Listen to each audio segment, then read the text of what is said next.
jalan yang rusak, apalagi saat kondisi curah hujan yang tinggi, di mana di lokasi tersebut masih ada beberapa aktivitas pertambangan sehingga membuat kerusakan jalan di area tersebut. Hingga kini pihak dari pemerintah desa juga masih menunggu ukuran anggaran dari pemerintah kabupaten yang dianggarkan sebesar 2,4 miliar untuk perbaikan infrastruktur di sana, baik untuk penataan lahan parkir, gazebo maupun toilet dan tempat selfie. Perencanaan perbaikan infrastruktur itu akan ditargetkan akan rampung pada November 2022 ini. Namun karena memang sudah direncanakan itu dari hasil penuturan Kepala Desa Luan itu harus segera dilakukan perbaikan. Selain itu ada penataan objek wisata Gunung Boga yang juga bakal dilakukan pemindahan kios-kios yang ada di areal wisata. Jadi nanti pedagang-pedagang akan dipindahkan ke lokasi yang lain untuk mensterilkan lokasi di Gunung Boga tersebut. Sekian. Ya baik, terima kasih Syaifullah, wartawan Tribun Kaltim atas laporan Anda. Selamat bertugas kembali. Kita beralih ke informasi selanjutnya. Tribuners, Pasar Jambe Indramayu porak-poranda diterjang angin puting beliung pada Sabtu 5 Maret sekira pukul 16 waktu Indonesia Barat. Pasar yang berlokasi di Desa Jambe, Kecamatan Kertasemaya, Kabupaten Indramayu itu pun seketika langsung roboh. Beberapa bagian atap pasar seolah-olah dipelintir menjadi bentuk spiral karena kencangnya hantaman angin. Untuk info selengkapnya akan disampaikan oleh rekan jurnalis Tribun Cirebon, Handika Rahman, yang kini sudah terhubung bersama kami. Silakan Handika. Baik Mei, terima kasih dapat kami informasikan ya. Pasar Jambe Indramayu porak-poranda diterjang angin puting beliung pada Sabtu 5 Maret 2022 sekitar pukul 16 waktu Indonesia Barat kemarin. Pasar yang berlokasi di Desa Jambe, Kecamatan Kertasemaya, Kabupaten Indramayu pun seketika langsung roboh. Beberapa bagian atap pasar berwarna biru itu bahkan seolah-olah dipelintir karena kerasnya hantaman dari angin puting beliung tersebut ya. Kerangka pasar yang terbuat dari baja ringan diketahui juga kini sudah tidak lagi berbentuk. Sebagian bangunan pasar bahkan sampai ada yang masuk ke saluran irigasi yang melintas di samping pasar tersebut. Menurut keterangan saksi mata di lokasi kejadian, jadi angin puting beliung itu datang secara bersamaan ya dengan hujan deras yang melanda wilayah setempat pada sore hari tersebut. Kejadiannya itu sekitar pukul 4 sore. Masih disampaikan warga, jadi saat itu langit sudah seperti badai ya, sangat gelap. Lalu terdengar juga suara petir saat sore tersebut hingga akhirnya warga yang berada di sekitaran lokasi langsung menyelamatkan diri dengan masuk ke rumah masing-masing. Apalagi saat itu mereka juga melihat langsung bagaimana atap dari Pasar Jambe itu terangkat ke langit setinggi sekitar 3 meter. Dan lalu terjatuh. Hal tersebut membuat warga ketakutan dan langsung menyelamatkan diri. Meski demikian, beruntung akibat kejadian tersebut tidak menimbulkan korban jiwa maupun korban luka-luka, mengingat bagian Pasar Jambe yang mengalami kerusakan merupakan bangunan baru dan sampai dengan saat ini belum ditempati oleh para pedagang. Sekedar informasi juga, untuk kejadian angin puting beliung di Pasar Jambe Indramayu ini ternyata sudah terjadi 2 kali ya. Kejadian pertama itu terjadi pada tahun lalu sekitar 4 bulanan yang lalu.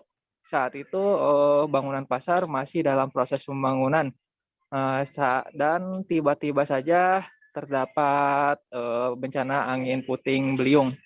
Setelah direnovasi dan selesai pengerjaan, pada hari kemarin angin puting beliung kembali menerjang kawasan setempat dan pasar tersebut kembali porak-poranda. Begitu, Mei. Baik, terima kasih Handika Rahman atas laporan Anda. Dan Tribuners, wartawan kami juga telah menghimpun wawancara dengan salah seorang warga. Berikut tayangannya untuk Anda. Ya, waktu kejadian dulu sekitar jam 4 siang, sore. Waktu itu gimana itu, Pak? Hah? Waktu itu gimana kejadiannya, Pak? Ya nggak tahu ya, begitu hujan datang terus langsung wah, Angin puting beliung, Pak, ini, Pak? Iya, angin puter. Muter. Kelihatan jelas, Pak, itu waktu Iya itu? jelas. Was. Oh, sempat terbang berarti, Pak? Iya. Langsung. Keangkat gitu? Iya. Ininya diputer. Lempit. Ya Allah, ngeri banget ya. Tapi waktu itu nggak ada korban, Pak? Nggak ada. Di sininya kosong ya? Iya kosong, nggak ada orang. Pak, ini kalau pasar Jambe sendiri ini sudah dibangun atau belum sih, Pak, ini, Pak? Udah ditempatin belum? Belum. Masih belum peresmian. Oh, tapi sudah selesai pembangunan. 3 nelayan asal Kabupaten Aceh Barat tenggelam setelah kapal mereka menabrak karang di Pulau Babi, kawasan Kabupaten Simeulue pada Minggu 6 Maret pagi. 3 nelayan itu ditemukan oleh bot nelayan yang melintas di kawasan tersebut dan langsung mengevakuasi ketiga korban. Beruntung tidak ada korban jiwa dalam peristiwa tersebut. Untuk info selengkapnya akan disampaikan rekan jurnalis Serambi News, Sa'dul Bahri, yang kini sudah terhubung bersama kami. Silakan, Bahri. Halo. Ya, silakan Bahri. Baik, terima kasih rekan Mai. Dapat kami laporkan bahwa pada Minggu pagi sekitar pukul 6 waktu Indonesia Barat ini telah terjadi musibah terhadap 3 nelayan Kabupaten Aceh Barat dengan menabrak karang di kawasan Pulau Babi, kawasan Kabupaten Simelu, hingga menyebabkan 3 nelayan ini tidak bisa berbuat apa-apa. Namun kondisi ini akhirnya bisa diketahui di mana 3 para nelayan yang asal Aceh Barat ini bisa menyelamatkan diri di sebuah kapal yang sedang tenggelam akibat menabrak karang di Pulau Babi itu. Akhirnya tim Basarnas dari Kepulauan Simelu berhasil melakukan evakuasi pada Minggu sore kemarin. Namun hingga saat ini kapal tersebut masih dalam perjalanan, sedang dilakukan penarikan ke daratan Melabuh. Demikian rekan Mai. Ya, baik, terima kasih Sa'dul Bahri atas laporan Anda. Selamat bertugas kembali. Kita beralih ke informasi selanjutnya, Tribuners. Masyarakat bersama tim SAR gabungan berhasil menemukan seorang pria yang tenggelam di Sungai Kayan yang bernama Ahmad Dhani. Diketahui Ahmad Dhani telah dilaporkan tenggelam sejak Sabtu dini hari lalu. Ia ditemukan dalam kondisi sudah tak bernyawa dan saat ini jenazah sudah dibawa ke RSUD Dr. Sumarmo Sosro Atmojo Tanjung Selor untuk dilakukan autopsi. Untuk info selengkapnya akan disampaikan oleh rekan Georgie Sentana Silalahi, wartawan Tribun Kaltara yang kini sudah terhubung bersama kami. Silakan Georgie. Ya, selamat siang Tribuners, selamat siang. Pada hari ini ingin saya sampaikan kepada pemirsa bahwasannya korban atas nama Ahmad Dhani berusia 22 tahun telah berhasil ditemukan di hilir tepian Sungai Kayan atau sebelum dari Pelabuhan itu, di mana Ahmad Dhani merupakan salah satu anak buah kapal dari kapal Sukun, yaitu bernama Kayan 3, ditemukan setelah pencarian sudah berjalan 2 hari dari pihak BPBD dan juga para masyarakat menyatakan bahwa pada hari pertama kemarin pencarian masih berfokus pada titik 543 jasad dan di hari kedua pencarian dilebar menjadi 4 titik dari Sungai Kayan hilir hingga ke bagian titik utama. Penyisiran berlangsung sudah ditemukan di pukul 14.30 dan juga pada kedalaman 200 meter dari hasil investigasi tim BPBD Bulungan beserta tim SAR Kota Tarakan. Ditemukannya kronologi kejadian ini dari lulusan BPBD merupakan masih anak muda yang juga bekerja di kapal tersebut, yang dimana pada kejadiannya itu pada hari Sabtu lalu dan pencarian sudah ditemukan pada hari Selasa kemarin. Maksud saya di hari Minggu kemarin, dan terus pihak dari investigasi mengatakan korban meninggal nantinya masih dikoordinasikan oleh pihak keluarga apakah di Semayangkan di Kabupaten Bulungan Provinsi Kalimantan Utara ataupun dikebumikan di Pulau Jawa. Sebab sejauh ini sampai korban sebelumnya juga sudah ditemukan pada hari yang sama di waktu subuh Sabtu, dan selanjutnya untuk informasinya kami masih akan terus mencari tahu dari pihak berwajib maupun dari tim BPBD dan tim SAR Kota Tarakan. Demikian yang bisa dapat saya sampaikan dari studio. Terima kasih. Baik, terima kasih Georgie Sentana Silalahi atas laporan Anda. Dan Tribuners, wartawan kami juga telah menghimpun wawancara dengan PLT BPBD Bulungan. Berikut tayangannya untuk Anda.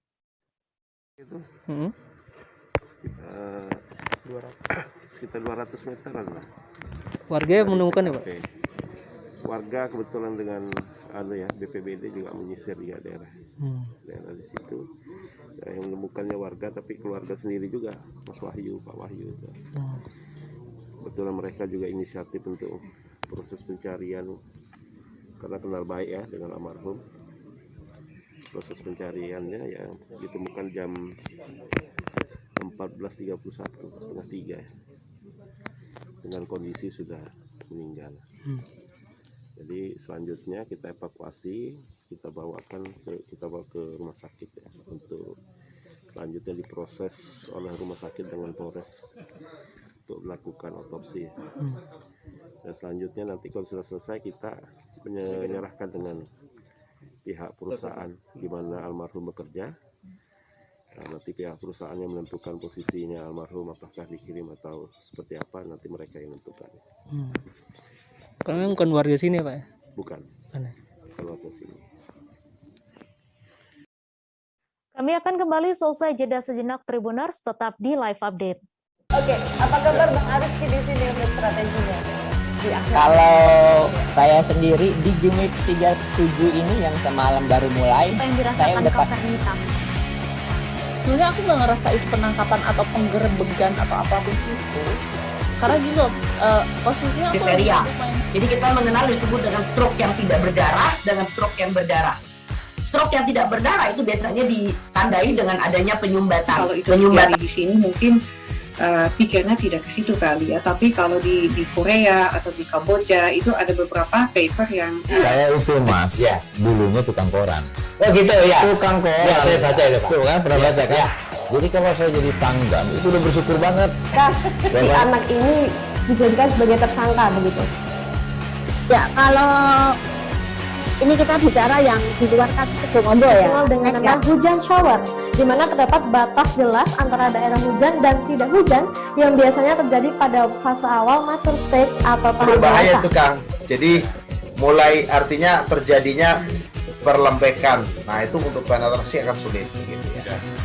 Dok saya ini menurut saya memang tidak mudah, bukan urusan tanah diambil. Kalau misalnya Amerika Serikat sekarang. Rasulullah mengatakan dalam sebuah hadis bahwa berpuasa di 6 hari Syawal itu. Oke, apa kabar Bang Arifki di sini untuk strateginya? Kalau saya sendiri di Jumit 37 ini yang semalam baru mulai, saya udah pasti. Sebenarnya aku nggak ngerasa itu penangkapan atau penggerebegan atau apapun itu, karena gitu posisinya kriteria. Jadi kita mengenal disebut dengan stroke yang tidak berdarah dengan stroke yang berdarah. Stroke yang tidak berdarah itu biasanya ditandai dengan adanya penyumbatan. Kalau itu terjadi di sini mungkin pikirnya tidak ke situ kali ya. Tapi kalau di Korea atau di Kamboja itu ada beberapa paper yang Saya itu Mas, dulunya tukang koran. Oh gitu ya. Tukang koran. Ya, saya baca itu Pak. Tuh kan, pernah baca kan? Ya. Jadi kalau saya jadi pangdam, itu udah bersyukur banget. Si anak ini dijadikan sebagai tersangka begitu.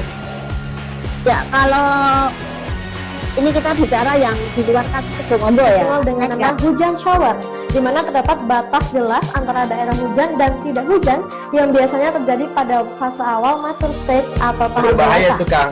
Jadi mulai artinya terjadinya perlembekan. Nah itu untuk penetrasi akan sulit gitu ya.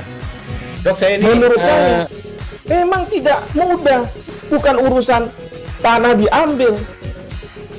Kalau misalnya Amerika Serikat sekarang, Rasulullah mengatakan di dalam sebuah hadis bahwa berpuasa di 6 hari Syawal itu.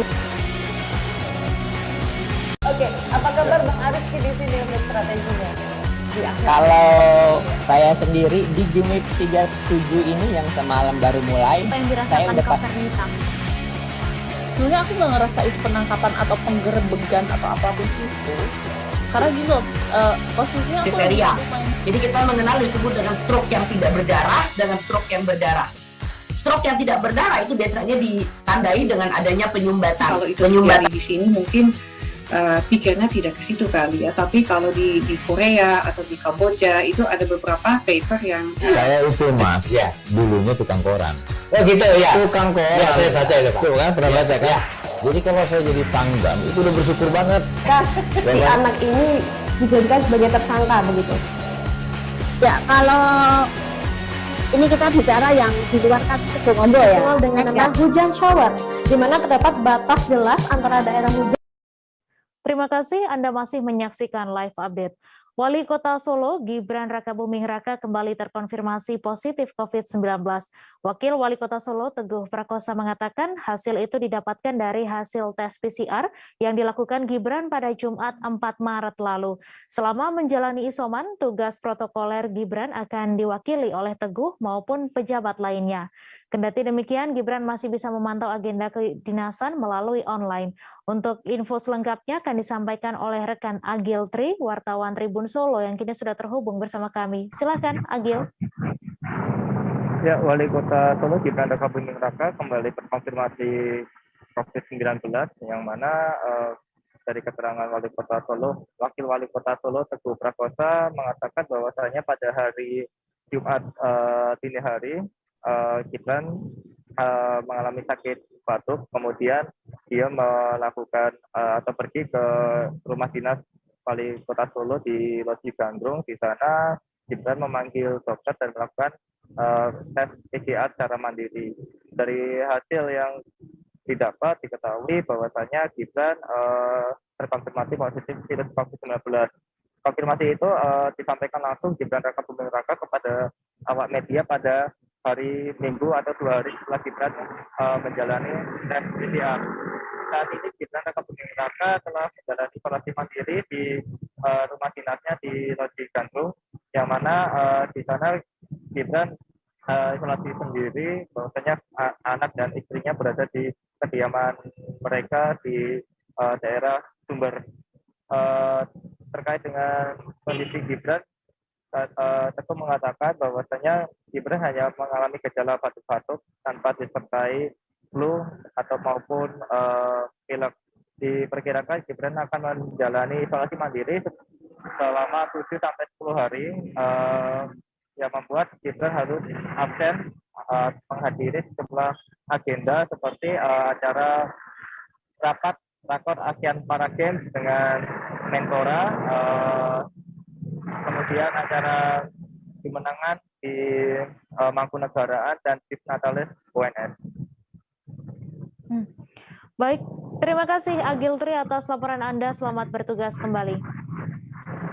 Kita beralih ke informasi selanjutnya, Tribuners. Jajaran unit Tipikor Satreskrim Polres Belitung tengah menyelidiki dugaan Tipikor dari kegiatan penanaman mangrove yang termasuk program pemulihan ekonomi nasional tahun 2021. Beberapa saksi telah dimintai keterangan mulai pejabat Balai Pengelolaan Daerah Aliran Sungai, Batu Rusa Cerucuk, Provinsi Kepulauan Bangka Belitung, hingga 23 kelompok penerima program tersebut sejak Desember 2021 lalu. Untuk info selengkapnya akan disampaikan rekan jurnalis Pos Belitung, Dede Suhandar, yang kini sudah terhubung bersama kami. Silakan, Dede. Ya, baik Meh, bisa kami sampaikan pada hari Sabtu tanggal 5 Maret 2022 sore kemarin, Kasat Reskrim Polres Belitung, Ibtu Edi Purwanto meninjau langsung penanaman mangrove di sepanjang bibir pantai Desa Air Saka, Kecamatan Tanjung Pandan, Kabupaten Belitung. Pada kesempatan itu, Kasat Reskrim melihat langsung beberapa tanaman mangrove yang memang kebanyakan mati, kemungkinan dikarenakan serangan dari hama laut seperti kerang-kerang kecil, dan walaupun di beberapa titik juga terdapat tanaman mangrove yang masih bertahan hidup, dilihat dari beberapa pucuk daun yang mulai tumbuh. Dalam kesempatan itu, Kasat Reskrim menyampaikan bahwa jajaran unit tipikor semenjak Desember 2021 kemarin mulai menyelidiki dugaan kasus tindak pidana korupsi dari proyek penanaman mangrove tersebut, yang mana proyek ini merupakan bagian dari program pemulihan ekonomi nasional tahun 2021. Untuk sementara ini, Kasat Reskrim menyampaikan bahwa total luasan untuk Kabupaten Belitung itu berjumlah 1.079 hektar yang dikerjakan oleh 23 kelompok dengan pagu anggaran berjumlah 22,4 miliar.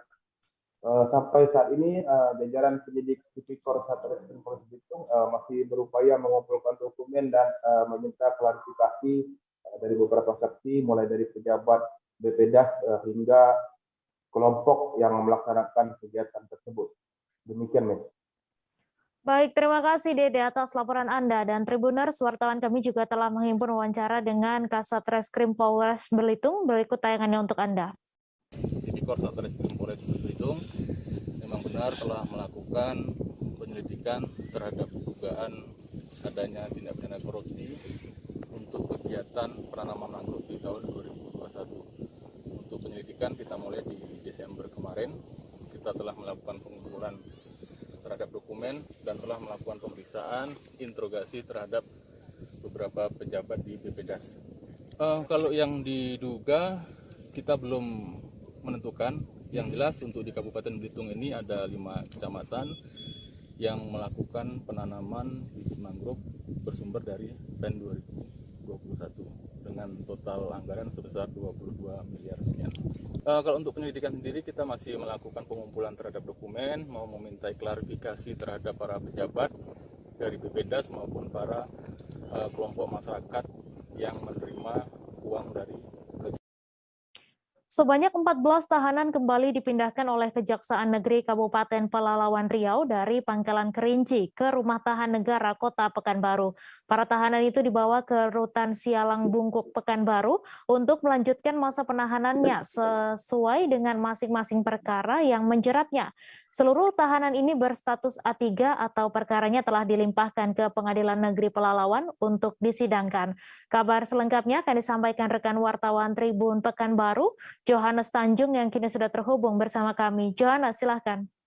Baik, terima kasih rekan Mei dan seluruh Tribuners. Selamat siang dimanapun Anda berada.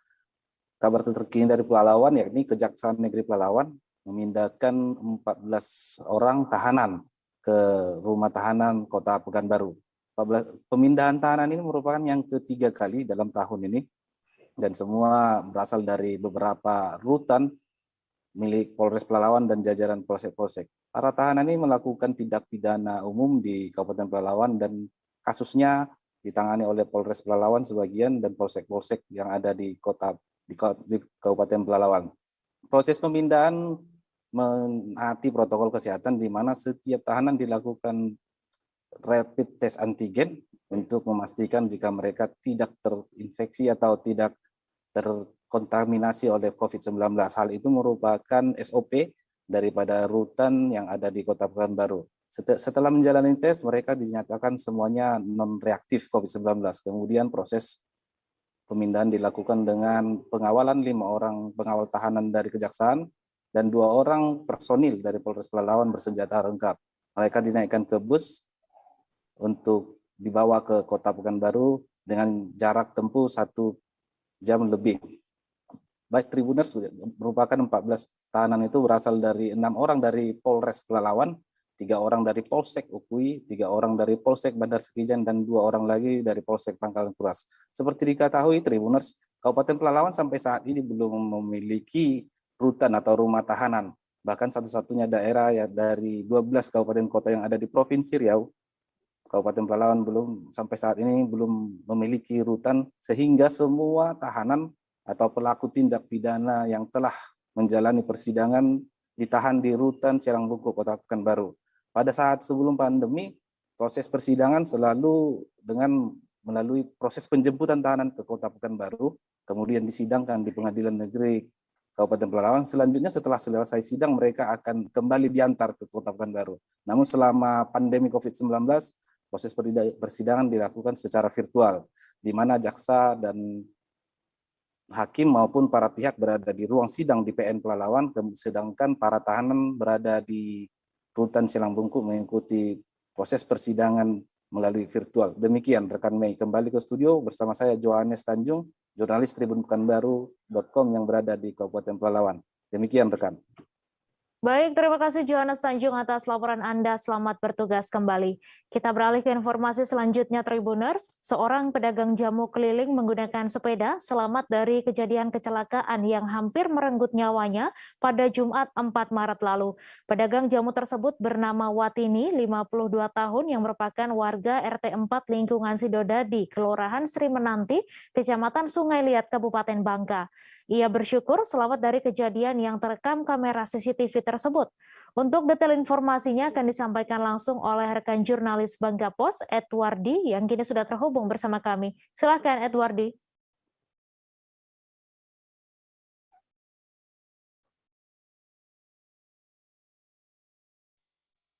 Terima kasih.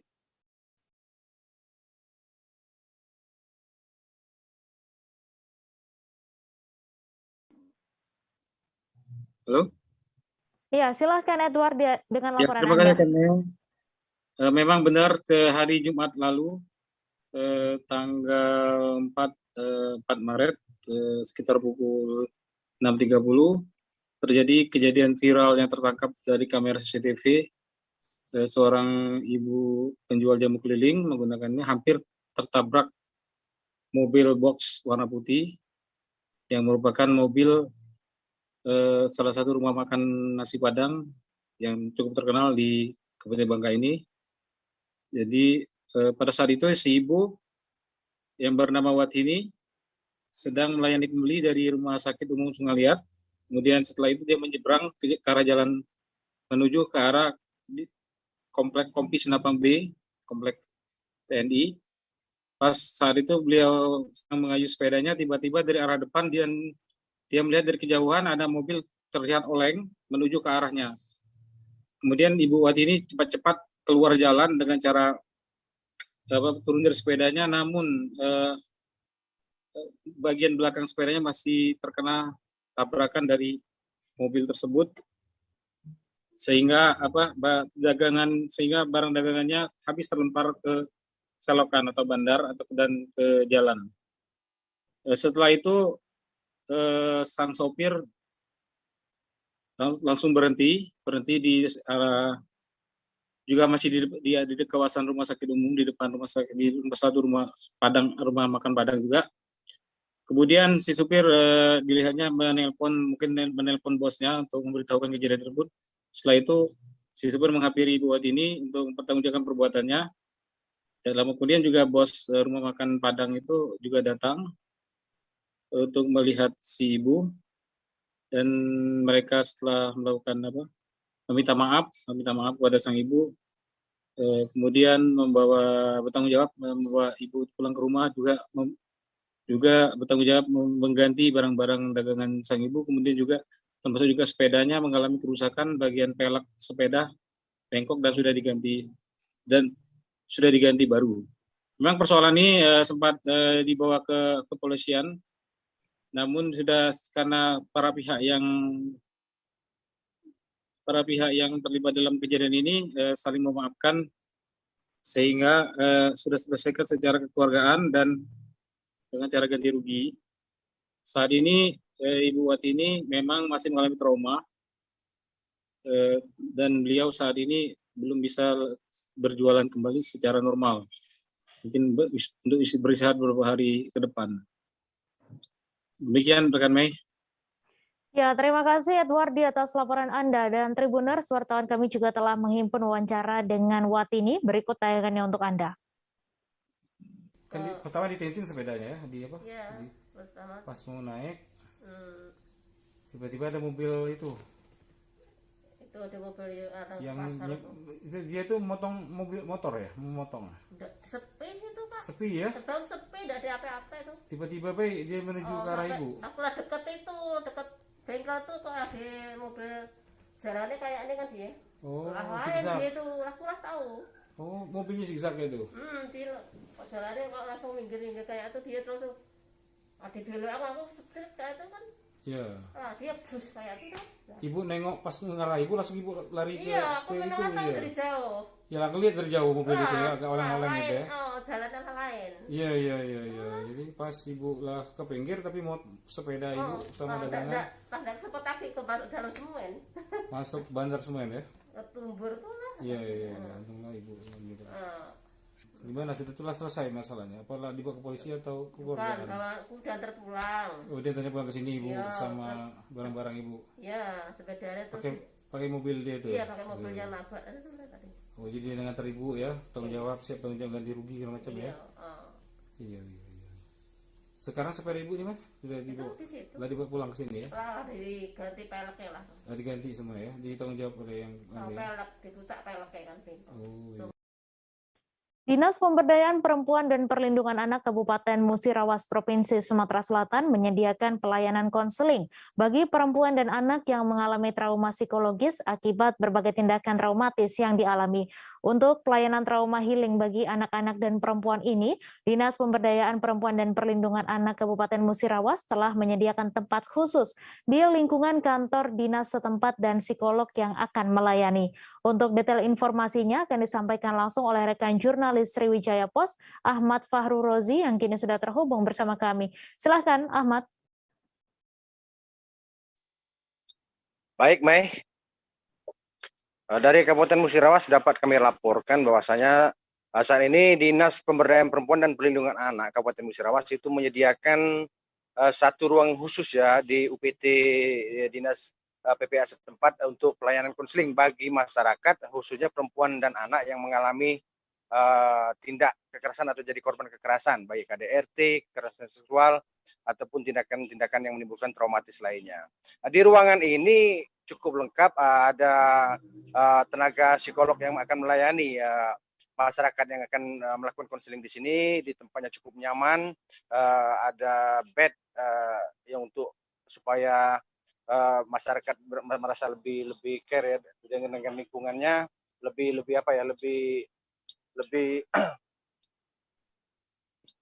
Oke.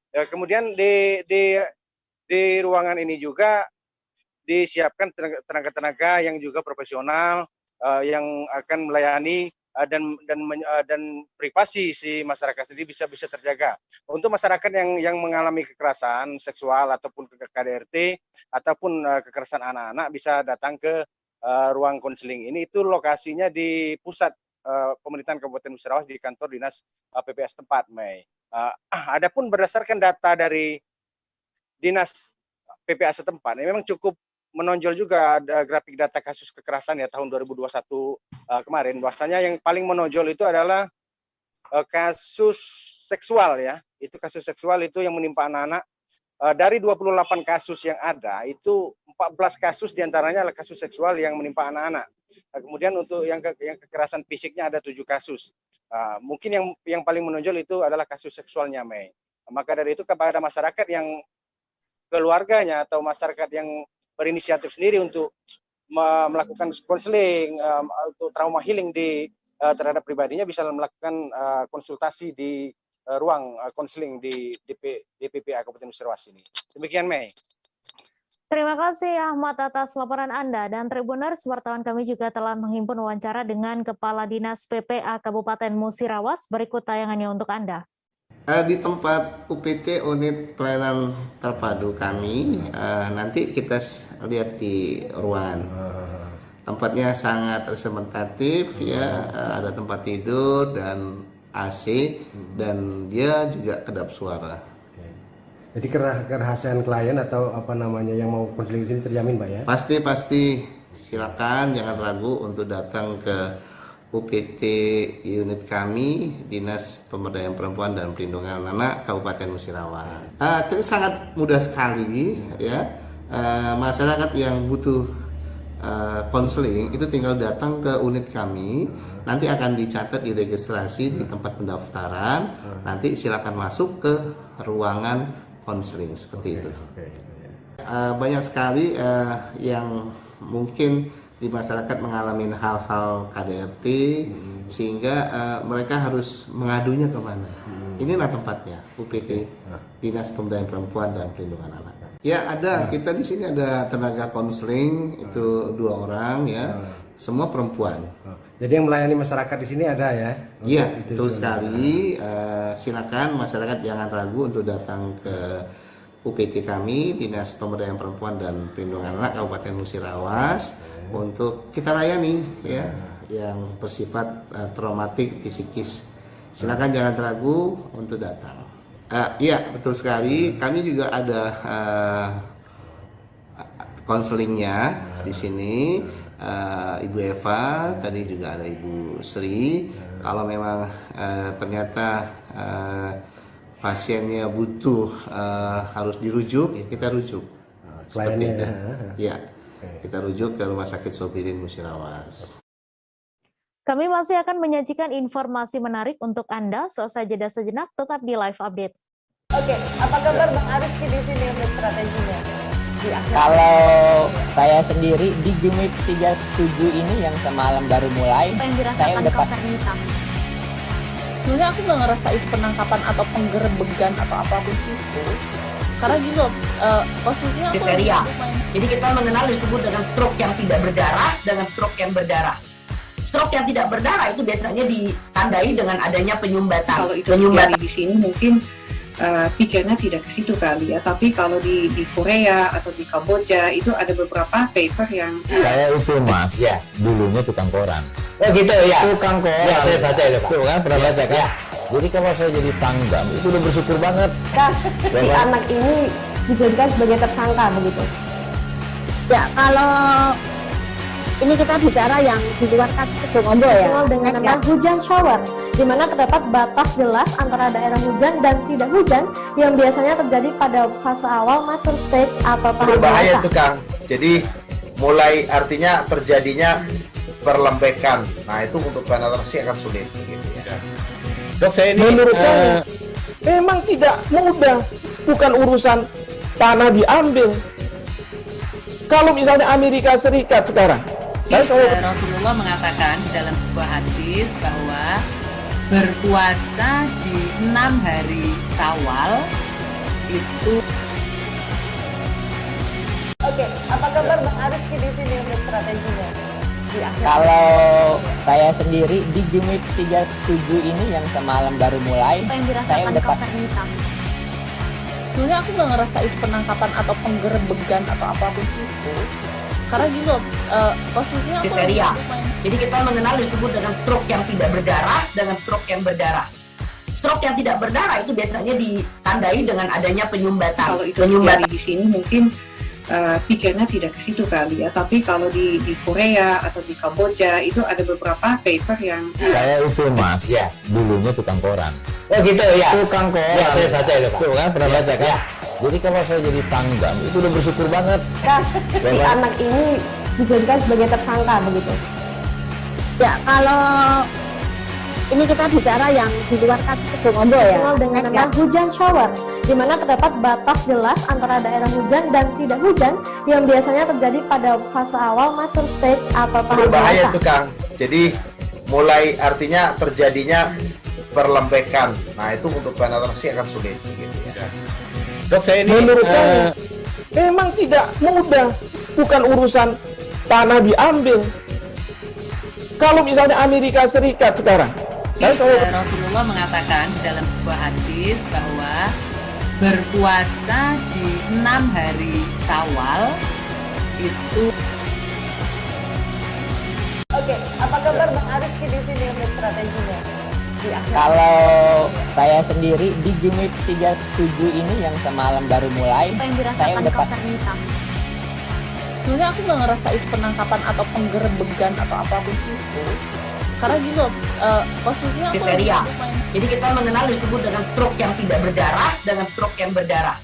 Stroke yang tidak berdarah itu biasanya ditandai dengan adanya penyumbatan. Kalau itu terjadi di sini mungkin pikirnya tidak ke situ kali ya, tapi kalau di Korea atau di Kamboja itu ada beberapa paper yang saya itu mas, ya, dulunya tukang koran. Oh gitu ya. Tukang koran. Ya, saya baca itu Pak. Tuh kan pernah baca kan? Ya.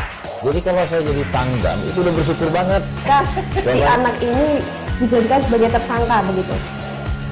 Ya, kalau ini kita bicara yang di luar kasus Sebongombo ya. Dengan nama hujan shower, di mana terdapat batas jelas antara daerah hujan dan tidak hujan yang biasanya terjadi pada fase awal mature stage atau tahap berbahaya dewasa. itu Kang. Jadi mulai artinya terjadinya perlembekan. Nah itu untuk penetrasi akan sulit gitu ya. Dok, saya ini. Terima kasih Anda masih menyaksikan live update. Cuaca ekstrim yang melanda Kota Manado, Sulawesi Utara pada Kamis 3 Maret hingga Jumat 4 Maret menyebabkan bencana longsor dan banjir di sejumlah daerah. Bencana banjir yang ada di Manado disebabkan karena meluapnya daerah aliran Sungai Tondano, Sungai Sario, Sungai Malendeng, Sungai Bailang, dan hujan intensitas lebat yang terus turun di Kota Manado pada 2 hari tersebut. Untuk info selengkapnya akan disampaikan rekan jurnalis Tribun Manado, Isfara Safitri, yang kini sudah terhubung bersama kami. Silahkan Isfara. Halo, selamat siang Mei. Iya, selamat siang. Silahkan Isfara. Jadi memang selama 2 hari, yaitu sejak Kamis 3 Maret sampai Jumat 4 Maret 2022, beberapa wilayah di Manado itu terdampak cuaca ekstrim, yaitu dampaknya adalah dampak dari bencana banjir dan juga longsor. Nah, berdasarkan data dari BPBD Manado, ada sekitar 127 KK di 7 kecamatan dan 22 kelurahan yang terdampak. Lalu dari data tersebut juga mereka mengatakan bahwa ada 2 orang yang meninggal dunia, yang satu tertimpa material longsor di daerah Jalan Yosudarso, Kairagi, Mapanget, Manado, dan satu lagi adalah korban yang terdampak banjir di Kecamatan Tuminting. Tapi kalau menurut keterangan dari BPBD Manado sendiri, korban yang terdampak banjir itu memang beliau sudah sakit sejak lama. Nah, untuk bantuan sendiri BPBD Manado mengatakan bahwa memang terbatas, jadi kemungkinan belum semua bisa menyentuh, bantuannya belum bisa menyentuh semua warga yang terdampak. Jadi memang hanya benar-benar warga terdampak parah saja, dan itu diberikan bantuan berupa family kit, berupa kayak selimut dan peralatan dapur dan lain-lain. Nah, salah satu daerah yang terparah itu juga di PAL 2 yang sampai saat ini dari pihak korban sendiri mengaku belum dapat banyak bantuan, tapi memang sudah dari pihak BPBD Manado sendiri mengatakan selain bantuan dari pemerintah juga warga sekitar turut memberikan bantuan terhadap rumah atau keluarga yang terdampak. Dan selain itu juga mereka juga membantu untuk membersihkan material-material yang ada. Dan karena sampai selama seminggu ke depan, kemungkinan cuaca ekstrim masih melanda Sulawesi Utara termasuk Manado. Jadi pihak BPBD Manado sendiri meminta warga yang tinggal di daerah rawan longsor ataupun banjir itu dan minum vegetasi juga, itu diminta untuk mengungsi dulu sementara waktu karena kondisi tanah yang sudah jenuh terus-terusan terkena air hujan, jadi tidak kokoh lagi, jadi diminta untuk segera pindah seperti itu. Baik, terima kasih Isfara atas laporan Anda. Selamat bertugas kembali. Kita beralih ke informasi selanjutnya, Tribuners. Rumah mewah Crazy Rich Medan, Indra Kents, yang beredar di media sosial seharga sekitar 30 miliar rupiah, ternyata berlokasi di Kompleks Cemara Asri, Kecamatan Percut Seituan, Kabupaten Deli Serdang, Sumatera Utara. Menurut pantauan, rumah mewah Indra Kents ini masih belum selesai direnovasi. Tak terlihat pula ada pekerja yang merenovasi rumah Indra dari luar. Untuk detail informasinya akan disampaikan langsung oleh rekan jurnalis Tribun Medan, Goklas, yang kini sudah terhubung bersama kami. Silakan Goklas. Ya, selamat siang Mia, Temi. Jadi semalam kita sudah mendapatkan lokasi dari rumah mewah Indra Kents, salah satu prajurit asal Medan yang saat ini sudah dijadikan tersangka oleh Mabes Polri. Adapun rumah tersebut yang dikabarkan berdasarkan penuturan Indra di akun YouTube-nya seharga 30 miliar itu berada di Kompleks Perumahan Cemara Asri di Kabupaten Deli Serdang. Nah, amatan kita semalam bahwa kondisi rumah dari Indra Kents tersebut masih dalam proses renovasi. Dan kita juga mendapatkan informasi dari salah seorang rekan kerjanya yang tidak ingin disebutkan namanya, bahwa sempat untuk desain rumah mewah tersebut menelan dana sekitar 75 juta. Adapun rumah yang dimiliki oleh Indra Kents saat ini itu rupanya sudah berpindah tangan ke beberapa orang, dan sebelumnya dikabarkan bahwa rumah tersebut diduga dimiliki oleh ayah dari pasar dari Indra Kents itu sendiri. Adapun sebenarnya dari pihak kepolisian dikabarkan akan menyita seluruh aset dari Indra Kents, dan salah satunya adalah rumah mewah tersebut. Nah, penuturan dari warga sekitar bahwa Indra Kents sudah sejak tahun lalu tidak tampak di lokasi rumah mewahnya tersebut. Namun berdasarkan penuturan rekan kerjanya juga bahwa ada juga sebenarnya rumah yang dibangun Indra Kents kepada keluarganya di daerah Kompleks Cemara Asri tersebut. Namun sampai saat ini kita masih coba untuk menelusurinya. Nah, selain aset dari rumah tersebut, sebenarnya kita juga mendapatkan apartemen yang dimiliki Indra Kents yang berada di Jati Jangking, itu berada di Kota Medan juga, di mana kabarnya itu juga akan dilakukan penyitaan. Namun semalam kita dapati bahwa data nama untuk Indra Kents sebagai orang yang menempati apartemen tersebut tidak lagi ada di lantai 35 seperti itu. Nah, untuk kedepannya, adapun kita juga sudah mengkonfirmasi dari pihak Polda Sumut apakah akan dilakukan penyitaan pada hari ini. Dikabarkan belum mendapatkan informasi sebenarnya dari Mabes Polri akan dilakukan penyitaan pada hari ini. Begitu, Mei. Ya, baik, terima kasih Goklas dari Tribun Medan atas laporan Anda. Selamat bertugas kembali. Kita beralih ke informasi selanjutnya, Tribuners. Sebuah video yang menunjukkan seorang siswa SD kebal saat disuntik vaksin viral di media sosial. Dalam video yang beredar saat disuntik vaksin, dalam video yang beredar saat disuntik vaksin, petugas tampak kesulitan lantaran ketika jarum suntik ditusukkan ke lengan kiri bocah tersebut, jarum suntik tidak bisa menembus kulit. Untuk detail informasinya akan disampaikan langsung oleh rekan jurnalis Tribun Banten, Ahmad Tajudin, yang kini sudah terhubung bersama kami. Silahkan, Ahmad. Baik, rekan Mei dan Tribuners, perlu diketahui bahwa seorang siswa SD yang diduga asal dari suku Baduy luar kebal saat disuntik vaksin viral di sosial media itu terjadi sekitar hari Minggu 6 Maret 2022 kemarin. Di mana dalam video tersebut ditulis bahwa bocah SD itu berasal dari Baduy yang telah dibekali ilmu kebal dari orang tuanya, sehingga ketika dilakukan vaksinasi untuk si bocah tersebut tidak mempan. Namun ketika tribunbanten.com mencoba mengkonfirmasi video tersebut kepada Kepala Dinas Kesehatan Provinsi Banten, di mana Kepala Dinas Kesehatan Provinsi Banten, Ibu Ati sendiri mengatakan bahwa peristiwa itu tidak dilakukan oleh Dinkes Provinsi Banten. Sebab Dinkes Provinsi Banten menurutnya tidak membantu kabupaten kota untuk melaksanakan vaksinasi kepada anak di usia 6 tahun sampai dengan 12 tahun.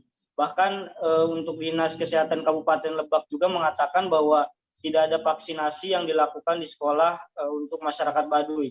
Kemudian hal itu juga sama disampaikan oleh Bupati Lebak, di mana Bupati Lebak, Ibu Iti Oktavia Jayabaya juga telah dikonfirmasi oleh tribunbanten.com dan menyatakan bahwa video tersebut bukan dari Baduy, di mana video tersebut tidak ada laporan dari pihaknya yang menyatakan bahwa kegiatan vaksinasi itu berada di Baduy, sehingga Ibu Iti sendiri memastikan bahwa video tersebut bukan terjadi di Baduy atau di Kabupaten Lebak, Mei. Baik, terima kasih Ahmad Tajudin atas laporan Anda. Selamat bertugas kembali. Kita beralih ke informasi selanjutnya, Tribuners. Dermaga pelabuhan feri yang berada di Jalan Marta Dinata, Kelurahan Simboro, Kabupaten Mamuju, Sulawesi Barat sudah siap untuk menerima kapal.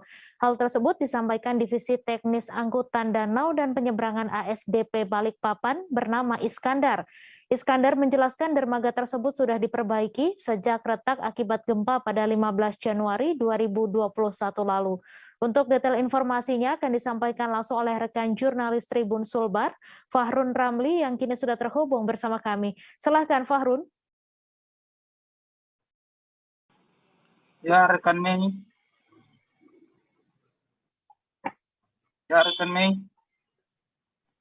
Iya, Fahrun, silahkan dengan informasi Anda.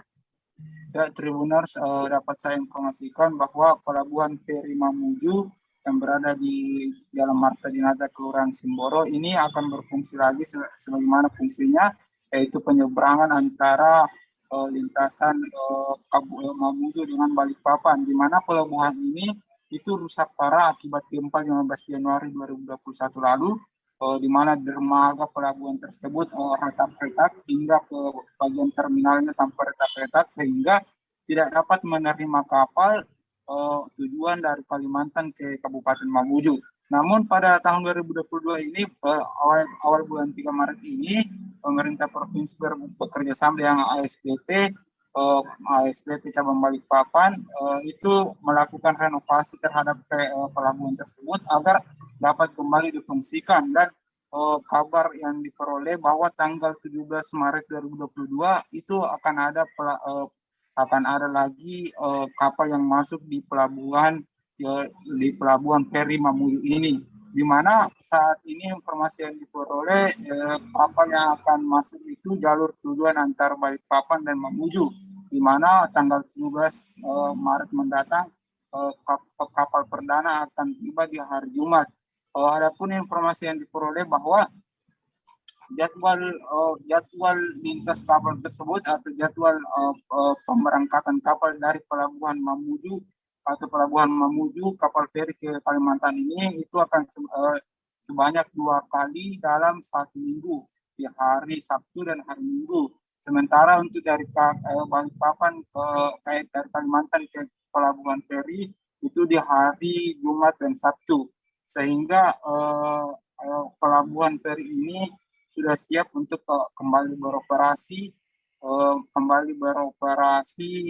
untuk menerima kapal yang lintas Kalimantan Mamuju. Nah, salah satu warga Kelurahan Simboro yang berada di pelabuhan ini itu mengaku sangat senang mendengar kabar gembira tersebut, karena memang di pelabuhan Simboro ini sangat banyak warga yang menggantungkan geliat-geliat ekonominya, di mana banyak buruh kapal, ratusan warga Kelurahan Simboro yang menjadi buruh kapal di pelabuhan tersebut itu sempat menganggur pasca pelabuhan itu tidak lagi beroperasi. Para pedagang di sekeliling pelabuhan pun sangat antusias mendengar kabar itu, karena memang pelabuhan ini adalah salah satu penggerak ekonomi di Kabupaten Mamuju, sehingga dengan dioperasikannya kembali pelabuhan ini itu akan memberikan dampak positif atau dampak geliat ekonomi bagi warga sekitar yang bermukim di pelabuhan. Seperti itu yang bisa saya laporkan, rekan Min. Baik, terima kasih Fahrun Ramli atas laporan Anda. Selamat bertugas kembali. Kita beralih ke informasi selanjutnya, Tribuners. Kedelai di Kota Makassar kembali mengalami kenaikan harga. Dua produsen tahu yang ditemui di tempat berbeda menyebutkan harga kedelai naik Rp2.000 per kilogram. Sebelumnya harga kedelai Rp10.000 per kilogramnya. Namun sejak Jumat harganya naik menjadi Rp12.000 per kilogram. Untuk info selengkapnya akan disampaikan rekan Wahyudin, wartawan Tribun Timur yang kini sudah terhubung bersama kami. Silahkan Wahyudin.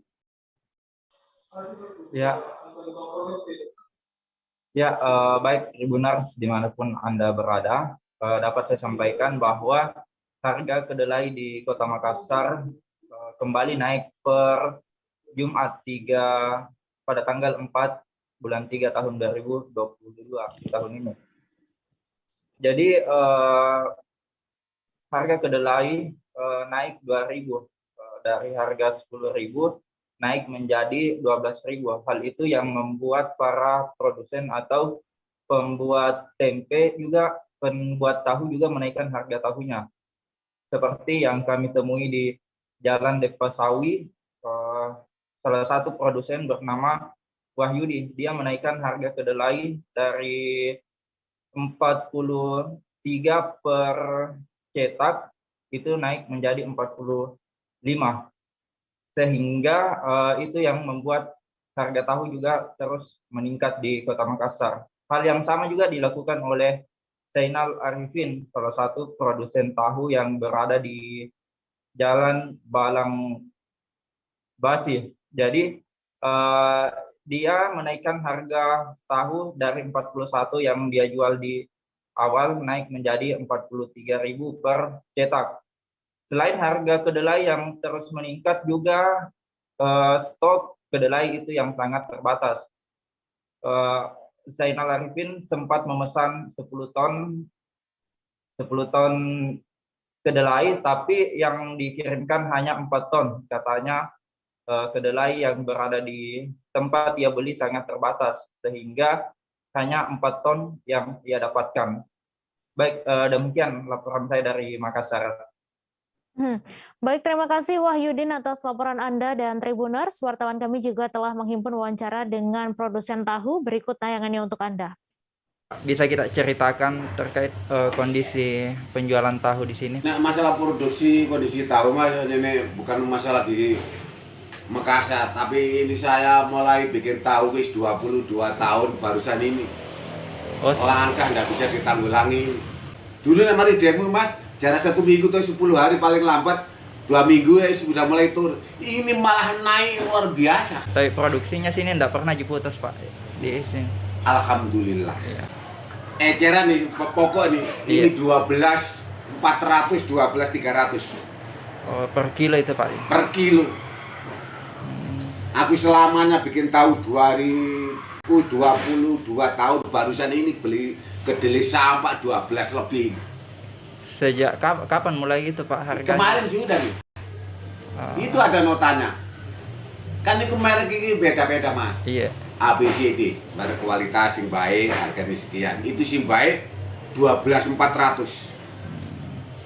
Sing sedang umum ini 12.100. Kemarin minta 10 ton dikasih 4 ton, bilangnya dibagi. Oh, terbatas Pak dia. Ini sudah 5 bulan ini naik terus, nggak ada turunnya. Sebelum naik itu Pak paling di bawah berapa? Dulu di bawah 10 mas. Oh, di bawah 10. Kalau yang 12,5 itu kapan mulai naik itu Pak? 12.400 kemarin. Oh, mulai kemarin Pak nih. Tapi sebelumnya itu udah sampai lagi. Ada notanya misalnya, kan konten semua tuh. Harga tahunya itu Pak di sini naik juga? Naik juga mas. Naik berapa itu Pak? Naik 2.000. Sebelumnya harga berapa? Dulu sebelumnya hampir 12, tak kasih naik 43. Iya. Nah terus kemarin kedelai turun, itu tak kasih turun 41. 41.000 Pak. 41.000. Nah ini kedelai sudah naik 11 lebih. Harga telur ayam di sejumlah daerah di Provinsi Lampung melonjak tajam. Jika biasanya 1 kg telur harganya hanya Rp20.000 per kilogram, saat ini 1 kg telur dihargai dengan Rp24.000. Harga ini pun masih sangat memungkinkan untuk naik kembali. Untuk info selengkapnya akan disampaikan rekan Anung Bayuwardi, wartawan Tribun Lampung, yang kini sudah terhubung bersama kami. Silakan Bayu.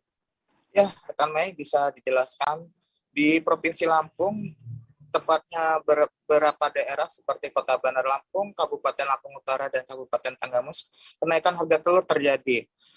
Untuk di Kabupaten Lampung Utara sendiri, sejak sepekan terakhir ini kenaikannya menjadi Rp4.000, di mana harga awalnya Rp20.000 per kilogramnya, kemudian pada Sabtu kemarin Rp24.000 per kilogramnya. Kenaikan ini berangsur-angsur terjadi setiap harinya, mulai dari Rp500 hingga Rp4.000.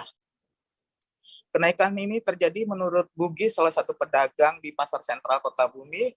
Menurutnya terjadi karena akan memasuki puasa Ramadan. Ia mengatakan biasanya terjadi kenaikan beberapa bahan pokok akan menjelang puasa. Namun untuk stoknya dia mengaku tidak ada kendala sebab stok yang diperoleh darinya cukup banyak dan melimpah. Stok yang diperoleh darinya merupakan berasal dari Prokimal, salah satu daerah di Kecamatan Kota Bumi Utara, Kabupaten Lampung Utara. Namun demikian, untuk kedepannya mungkin harga telur sendiri akan berangsur naik kembali, meskipun tidak diketahui secara pasti berapa kenaikannya lagi. Pedagang Bugin mengatakan dia berharap harga kembali normal dan tidak ada kenaikan. Apabila terjadi kenaikan lagi, tentu ia akan mengalami kerugian. Sebab kemungkinan pembelinya akan tidak banyak seperti sedia kalanya. Rekan Mei. Baik, terima kasih Bayu Ardi atas laporan Anda, dan Tribuners, wartawan kami juga telah menghimpun wawancara dengan seorang pedagang telur. Berikut tayangannya untuk Anda. Pak, untuk harga telur di Pasar Sentral ini Pak, ini masih normal atau sudah mengalami kenaikan? Sudah mengalami kenaikan. Sejak seminggu yang lalu itu di harga 20, sekarang 24. Hampir tiap hari naik terus. Harga telur 500, 1000, sampai sekarang 24. Dari harga normalnya tadinya berapa per kilo Pak? 20.000 untuk ya, seminggu yang lalu 20.000. Sampai hari ini Pak, ini hari Sabtu ini sampai berapa? 24.000 berarti kilo. Berarti mencapai 4.000 kenaikan sendiri Pak ya. Okay. Pak, biasanya untuk stok telur ini kita dapat dari mana? Dari kandang. Dari kandang ya Pak. Optimal sinilah. Untuk alasan kenaikan telur ini sendiri Pak, ini gimana Pak bisa naik? Saya belum tahu kalau alasan kenaikan, enggak ini. Cuma dari kandang itu sudah naik. Harga posko katanya. Harga posko. Yang pasti kita nggak kesulitan kan Pak dapat stoknya? Banyak ya, stoknya aman. Aman terus Pak ya? Aman, cuma harga ini mengalami kenaikan. Mungkinkah karena menjelang Ramadan ini Pak? Bisa jadi, menjelang Ramadan biasanya telur naik. Naik ya? Iya. Untuk pembeli sendiri Pak, gimana Pak? Masih normal. Normal ya? Iya. Normal, belum nggak ada peningkatan atau penurunan Pak ya? Iya, biasa aja. Adakah harapan kita ini Pak, untuk ke depan? Ya, kalau bisa dinormalin lagi lah harganya, jangan. Kalau kemahalan, susah jualnya. Pembeli itu menurun. Pembeli menurun ya kalau mahal.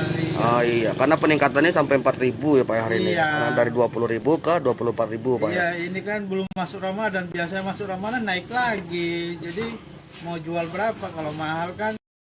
Kami akan kembali seusai jeda sejenak. Tribuners, tetap di live update. Oke, apa kabar Bang Arif di sini untuk strateginya? Kalau saya sendiri di Jumit 37 ini yang semalam baru mulai, saya udah pasti.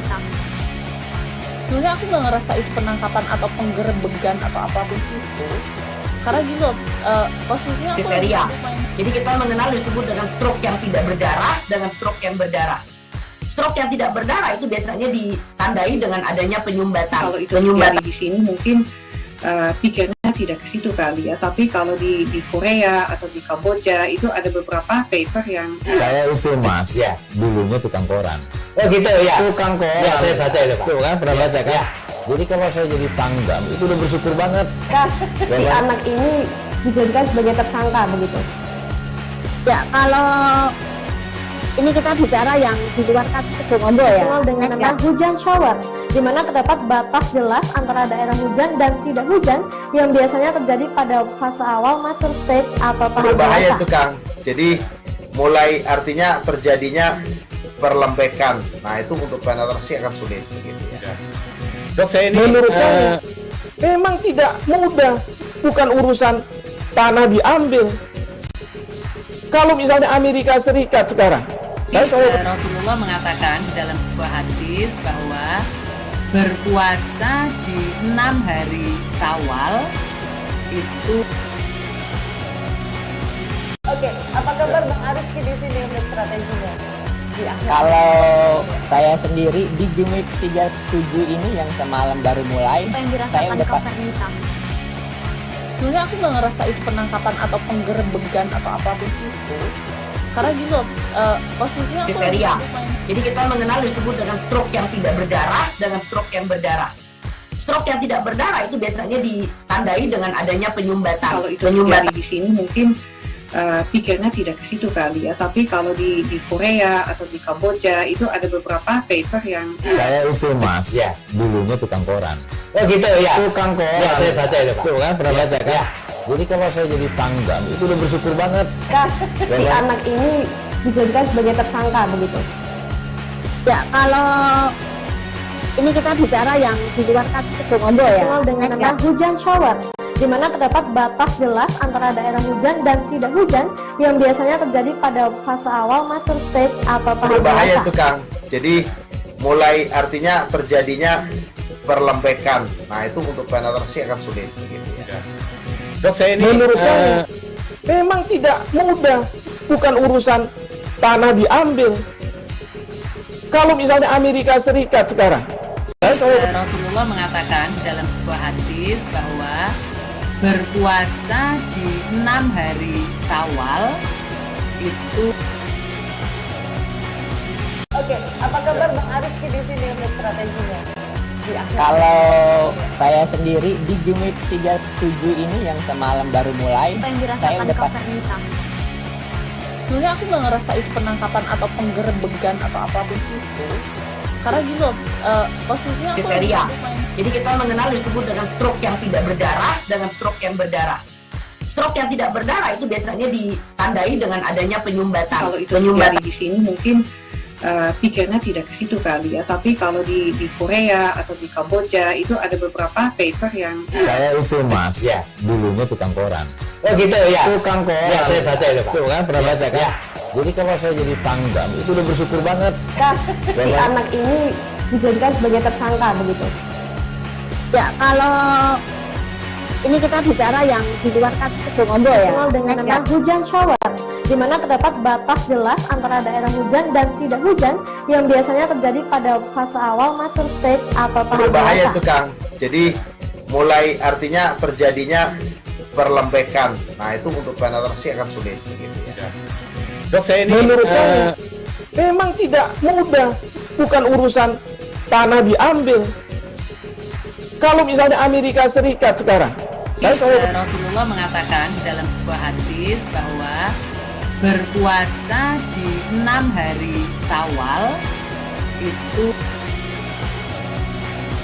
Oke, apa kabar Bang Ariski di sini untuk strateginya?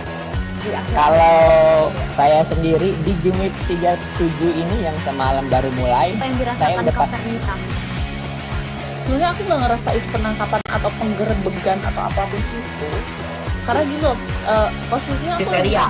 Jadi kita mengenal disebut dengan stroke yang tidak berdarah dengan stroke yang berdarah.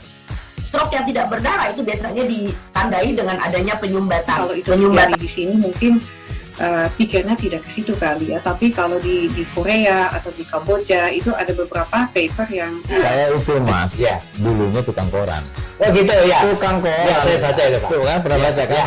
Jadi kalau saya jadi pangdam itu udah bersyukur banget si anak ini dijadikan sebagai tersangka begitu ya. Kalau ini kita bicara yang di luar kasus Situbondo ya, dengan hujan shower, di mana terdapat batas jelas antara daerah hujan dan tidak hujan yang biasanya terjadi pada fase awal mature stage atau tahap berbahaya itu Kang. Jadi mulai artinya terjadinya perlembekan. Nah, itu untuk penetrasi akan sulit begitu ya.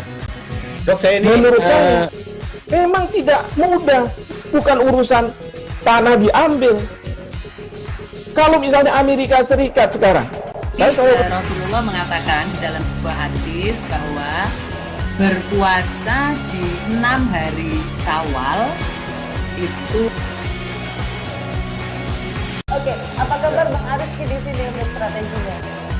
Kalau saya sendiri di Jumit 37 ini yang semalam baru mulai, saya udah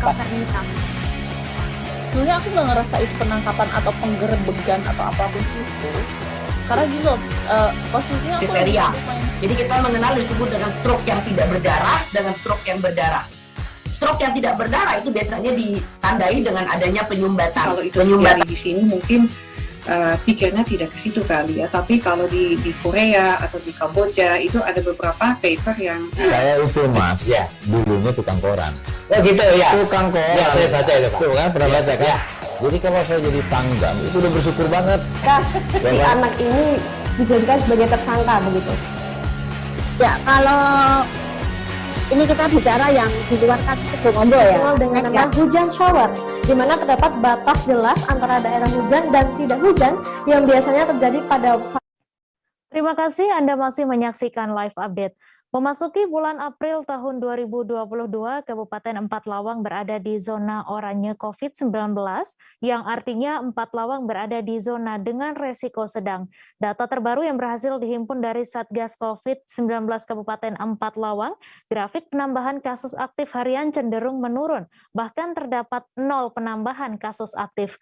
Untuk info selengkapnya akan disampaikan rekan Sahri, wartawan Tribun Sumsel, yang kini sudah terhubung bersama kami. Silakan Sahri. Terima kasih rekan Mei dan juga pemirsa Tribun dimanapun berada. Jadi pemirsa, untuk kabar terbaru COVID-19 di Kabupaten Empat Lawang memasuki bulan 3 ini cenderung kasus harian penambahan harian aktif itu cenderung berkurang, karena memang jika diperhatikan dalam beberapa hari ini itu bahkan ada yang kosong gitu, rata-rata 2 atau 3, paling banyak 5. Sedangkan memang di awal bulan Februari kemarin kasus penambahan kasus aktif COVID-19 di Empat Lawang itu cenderung lumayan tinggi, bisa dikatakan gitu. Bahkan ada dalam satu hari itu penambahan kasus sampai 19 orang begitu. Nah, adapun untuk info terbaru, data terbaru per hari ini yang berhasil tadi kami himpun dari Satgas Satuan Gugus Tugas COVID-19 Kabupaten Empat Lawang disampaikan jika saat ini untuk kasus aktif COVID-19 di Kabupaten Empat Lawang ada sebanyak 95 kasus. Dengan rincian itu yang dirawat ada 9, sedangkan yang melakukan isoman atau isolasi mandiri ada 86 orang.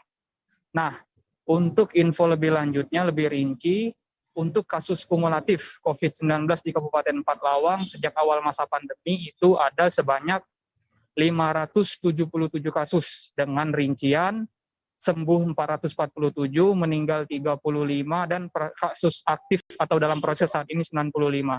Mungkin cukup itu atau sekian yang bisa kami sampaikan dari Kabupaten Empat Lawang. Kami kembalikan ke studio dan rekan Mei. Terima kasih.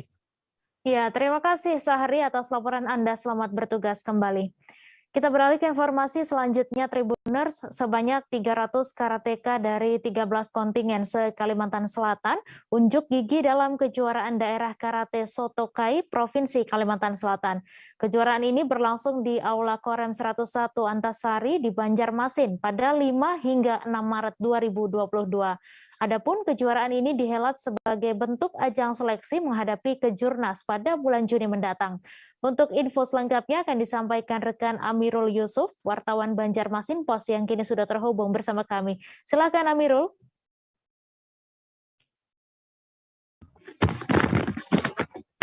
Selamat siang. Ya. Apakah saya dengar? Tes? Iya. Baru saja kejuaraan Sotokai se-Kalimantan Selatan dihelat selama 2 hari pada hari kemarin. Kejuaraan ini dihelat sebagai ajang seleksi Sotokai Kalimantan Selatan untuk menentukan siapa saja atlet yang akan bertolak ke ajang kejuaraan nasional pada tahun 2022 di bulan Juni nanti. Selain itu, para peserta terdiri dari dojo-dojo se-Kalimantan Selatan dari 13 kabupaten kota yang ada di Kalimantan Selatan dengan total atlet 300 orang yang berpartisipasi. Untuk yang berhasil menjadi juara umum kemarin merupakan tim dari Kota Banjarbaru dengan raihan 13 medali emas. Harapannya semoga nanti para atlet-atlet bisa meraih gelar di ajang kejuaraan nasional nanti. Sekian. Baik, terima kasih Amirul atas laporan Anda. Dan Tribuners, wartawan kami juga telah menghimpun wawancara dengan Ketua Harian Sotokai Kalimantan Selatan. Berikut tayangannya untuk Anda. Sebesar ini Pak kira-kira seperti apa? Ya, saya berharap bahwa kita bisa berkontribusi kepada atlet Kalimantan Selatan ya, khususnya karate.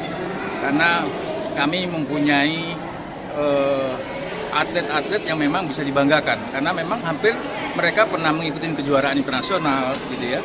Jadi Forky dalam hal ini sebagai induk organisasi kami akan memberikan kontribusi kepada Forky, kepada wilayah Kalimantan Selatan khususnya untuk menyumbangkan atletnya untuk mewakili provinsi ini. Syukur-syukur nanti juga mewakili negara kita untuk bertanding di event internasional. Yang perlu difahami bahwa kami di Sotokai ini melakukan konsolidasi, koordinasi.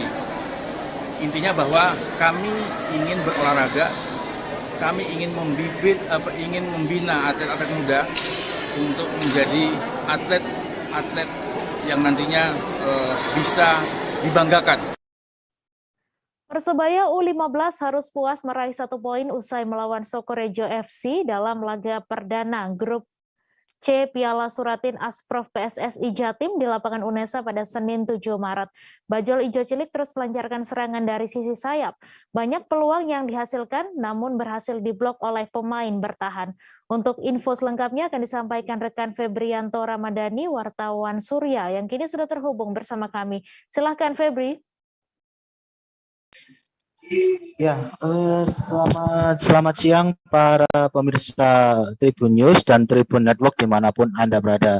Jadi pertandingan perdana grup C mempertemukan Persebaya U15 melawan Sokorejo FC. Jadi Bajul Ijo Cilik, julukan daripada Persebaya U15 itu terus melancarkan serangan dari sisi sayap secara silih berganti. Namun kiper lawan Sokorejo FC asal Tuban ini begitu tampil memuaskan di bawah mister gawang. Banyak peluang yang dihasilkan dari kedua kesebelasan, tapi tidak ada satupun yang berbuah gol ataupun mencetak angka. Jadi selama 2 kali 45 menit jalannya pertandingan, masih kedua tim itu harus ini apa istilahnya peluangnya itu berhasil dimentahkan gitu ya. Terus dan juga skor kacamata atau 0-0 bertahan hingga wasit memenuhi peluit tanda berakhirnya pertandingan. Jadi kedua tim berbagi 1 poin gitu ya pada pertandingan pertama grup C yang mana dihuni oleh Persebaya Surabaya U15, Sokorejo FC U15 asal Tuban, Mojokerto FC dan juga Persib Pesanggaran Banyuwangi. Dan juga pelatih Persebaya U15 Dul Hamid mengatakan dari segi permainan anak asuhnya masih unggul dari lawan. Ini per lini tim tidak ada masalah, hanya saja faktor yang harus dibenahi adalah penyelesaian akhir. Menurutnya 2 lawan terakhir besok pagi itu bakal berat karena selalu bermain dengan kekuatan penuh. Kendati demikian, saya sudah menyiapkan kualitas pemain antara pelapis dan inti, di mana sama-sama telah merata gitu satu sama lain, jadi bisa menutup lubang yang ditinggalkan, ujar Dul Hamid. Heri Dul, sapaan akrabnya, juga mengungkapkan hal itu bisa dilihat ketika dilakukan pergantian pemain timnya dan juga jalannya pertandingan tetap stabil tanpa perubahan sama sekali. Mengenai evaluasi, tegas iya, kondisi striker kami tidak fit. Pastinya akan kami perbaiki untuk pertandingan selanjutnya. Kemudian manajer Persebaya U15 Siraja Munira juga menyampaikan hal yang serupa. Menurutnya para pemain sudah mengeluarkan kemampuannya dengan maksimal dalam pertandingan pertama itu. Namun faktor keberuntungan atau Dewi Fortuna ternyata masih belum menaungi pihak Persebaya U15. karena banyak peluang yang tercipta tapi gagal berbuah gol. Semoga pertandingan besok lebih baik dan Persebaya tetap menargetkan juara di level Jatim ini. Anggap semua laga adalah final, ucapnya. Terpisah, pelatih Sokorojo FC Afan Rohib mengucap syukur lantaran berhasil menahan imbang saat melawan tim calon juara. Apalagi status Sokorojo FC sebagai tim debutan dan juga asal pelosok desa. Jadi senang bisa menahan laju Perawan Surabaya, terangnya. Terus tuntasnya, evaluasi pasti ada, khususnya di lini depan perlu diasah lagi. Kami membawa 23 pemain dan juga kami juga sebagai anggota internal tim Liga 3 Persatu Tuban. Tentunya target meraih hasil yang terbaik. Demikian yang bisa saya laporkan kembali ke studio. Baik, terima kasih Febrianto atas laporan Anda, dan Tribuners, wartawan kami juga telah menghimpun wawancara dengan pelatih Persebaya U15. Berikut tayangannya untuk Anda. Mungkin faktor keberuntungan aja, belum ada kan peluang, kita udah unggul dalam permainan. Ya, mungkin dari segi peluangnya itu faktor juga kiper juga hari ini juga kiper lawan juga bagus. Kalau dari segi permainan dan lini per lini sudah tidak ada masalah, cuma 3 faktor PR-nya di depan, ya di finishing. Coach, evaluasi laga selanjutnya mungkin lawan Mojokerto sama Banyuwangi kayak gimana, Coach? 2 lawan terakhir itu mungkin lebih greget lawan ini katanya ya. Mojokerto ya kita juga udah siapkan untuk lawan-lawannya, apa itu untuk pemain pelapis yang untuk siap menggantikan posisi yang anu. Jadi di sini mungkin rata, kalau dibilang udah mulai merata, untuk pelapisnya udah mulai dibilang ngikuti. Jadi lininya bisa terisi. Jadi seperti tadi terjadi transisi ya, untuk pergantian pemain tetap stabil, kita menguasai, hanya faktor keberuntungan yang belum bergerak di kita. Untuk lini depannya mungkin PR kita, karena betulan sebenarnya tadi kalau ternyata jujur kondisi strikernya nggak fit. Coach, tadi banyak kartu kuning, Coach, tadi, Coach. Gimana, Coach, pemain? Sebenarnya kondisinya memang efektif aja, jadi memang bola penyelamatan ya, safety ya, itu memang harus dilakukan. Jadi mungkin keputusan kelihatan jatuhnya aja keras, tapi memang harus, memang yang namanya pertahanan. Kasus kebakaran yang terjadi di kawasan hutan TNBS Jambi didominasi sumber api dari kawasan perbatasan antara TNBS dan pemukiman atau lahan masyarakat sekitar. Kondisi tersebut bukan hal baru, mengingat saat musim kemarau kebanyakan masyarakat masih ada yang membuka lahan dengan cara membakar. Terkait hal tersebut, pemerintah melalui TNBS dan masyarakat desa penyangga bekerja sama untuk membentuk masyarakat peduli api. Untuk info selengkapnya akan disampaikan rekan Abdullah Usman, wartawan Tribun Jambi yang kini sudah terhubung bersama kami. Silahkan Usman.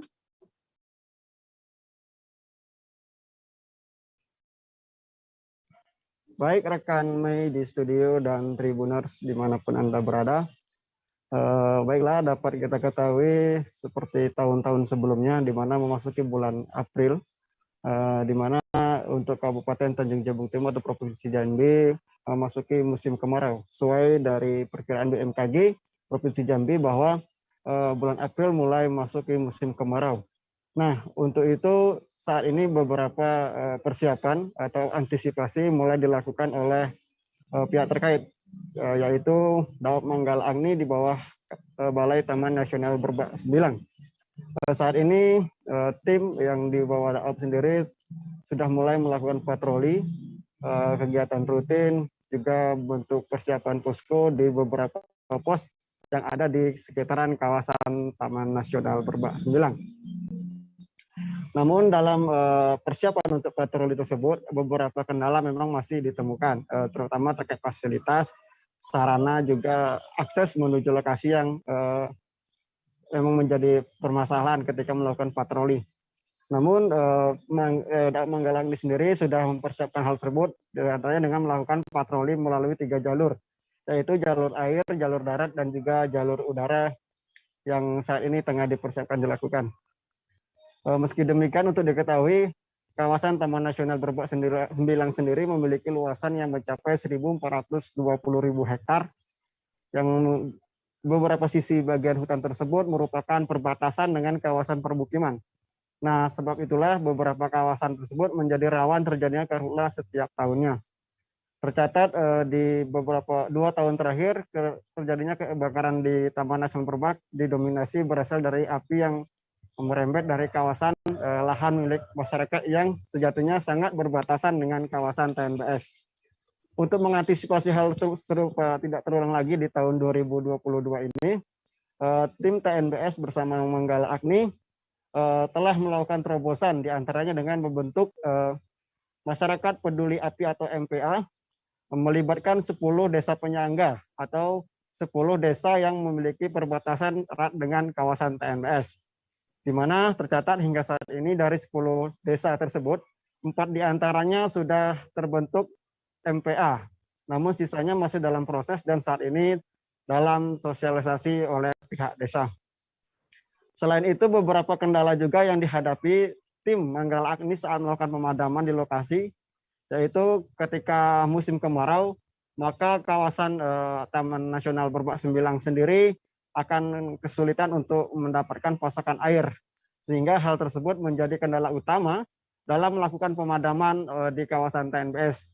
Dan pihak TNBS ataupun Manggala Agni berharap di tahun ini persoalan air dapat segera tertangani sehingga saat terjadinya kebakaran di kawasan TNBS tidak kesulitan lagi dalam melakukan penanganan. Demikian rekan Mei di studio. Ya, terima kasih Abdullah Usman atas laporan Anda. Selamat bertugas kembali. Kita beralih ke informasi selanjutnya. Tribuners, Biro Perjalanan Umroh dan Jamaah Umroh menyambut baik keputusan pemerintah Arab Saudi yang mencabut pembatasan COVID-19, terutama peniadaan karantina dan kewajiban PCR di Tanah Suci bagi warga Indonesia. Hal ini pun disambut Mabruk Tour yang akan memberangkatkan 83 peserta perjalanan umroh dari Bandung pada 20 Maret mendatang. Dengan kebijakan baru ini, jamaahnya tidak perlu lagi menjalani karantina dan PCR di Arab Saudi. Untuk info selengkapnya akan disampaikan rekan Syarif Abdul Salam, wartawan Tribun Jabar yang kini sudah terhubung bersama kami. Silakan Syarif.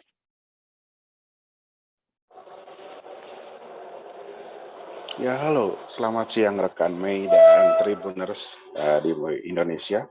Seperti diketahui, pemerintah Arab Saudi saat ini sudah melonggarkan kebijakan untuk pembatasan penanganan COVID-19 di Arab Saudi sendiri. Termasuk diantaranya adalah kewajiban PCR sampai karantina itu ditiadakan bagi negara-negara yang akan mendatangi Arab Saudi, termasuk dalam hal ini yang akan melaksanakan ibadah umroh. Hal ini tentu saja sangat disambut baik oleh penyelenggara perjalanan ibadah umroh di Jawa Barat. Di antaranya di sini Mabruk Tour contohnya yang akan memberangkatkan dari kota Bandung itu sebanyak 83 orang pada tanggal 20 Mei mendatang. Itu artinya tadinya mereka akan menjalani ibadah umroh itu dalam waktu 9 hari di kota Mekah dan Madinah, ditambah 3 hari karantina di Madinah. Namun kini setelah kebijakan itu dihapuskan untuk karantina di Madinah, artinya jamaah akan memiliki 3 hari tambahan di sana yang bisa digunakan untuk beribadah atau mengadakan city tour di Madinah. Dan ini pun mereka sedang kembali mendalami atau menjadwal ulang kegiatan mereka di Tanah Suci seperti apa gitu. Tapi dari Indonesia, dan ketika mereka pulang kembali ke Indonesia, mereka masih tetap harus menjalankan karantina dan PCR. Mereka menyambut baik hal ini karena ya mereka akan dapat waktu tambahan di Tanah Suci dengan tidak ada karantina. Mereka tidak bermasalah jika harus dikarantina di Indonesia. Kemudian mereka pun, walaupun pemerintah Arab Saudi sudah melonggarkan untuk tidak ada lagi aturan untuk mewajibkan memakai masker di Tanah Suci, termasuk di Masjidil Haram di kota Mekah dan Masjid Nabawi di kota Madinah, namun penyelenggara umroh dan jamaah tetap akan memakai masker di sana, menyatakan seperti itu, dan kecuali jaga jarak ya, karena di Masjidil Haram dan Masjid Nabawi sendiri untuk kebijakan jaga jarak di setiap safnya itu sudah ditiadakan. Ya intinya mereka sangat menyambut baik hal ini dan mereka pun masih tetap akan berkoordinasi dengan Kementerian Agama bagaimana ini penyelarasan kebijakan antara di Arab Saudi dengan Indonesia. Ya demikian rekan Mei. Ya, baik. Terima kasih Syarif atas laporan Anda. Selamat bertugas kembali. Informasi tadi sekaligus menutup perjumpaan kita dalam live update hari ini. Tribuners, lantaran masih di tengah pandemi, kami kembali mengingatkan untuk selalu menerapkan protokol kesehatan dimanapun Anda berada. Saya, Meisa Desirait, beserta kru yang bertugas pamit. Terima kasih dan sampai jumpa. Jangan lupa like, subscribe, dan share ya!